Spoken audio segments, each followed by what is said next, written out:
Kala Toyota menghadirkan Lunar Fest, sebuah pameran mobil yang akan berlangsung di Trans Studio Mall, TSM, Makassar. Pameran ini akan menampilkan 8 unit Toyota, termasuk Yaris Cross, All New Alphard, Rush GR, Agya Stylo, Rise GR, Fortuner, Innova Zenith, dan Foxy. Marketing Manager Kala Toyota, Amelia Amin, mengungkapkan tema Lunar Fest dipilih untuk menyelaraskan dengan suasana Imlek.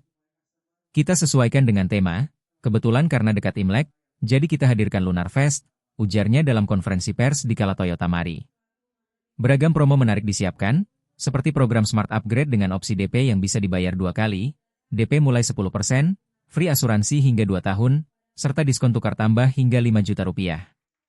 Untuk mobil bekas, tersedia bazar dengan DP mulai 10%, angsuran mulai 1 jutaan rupiah, serta hadiah langsung berupa voucher belanja.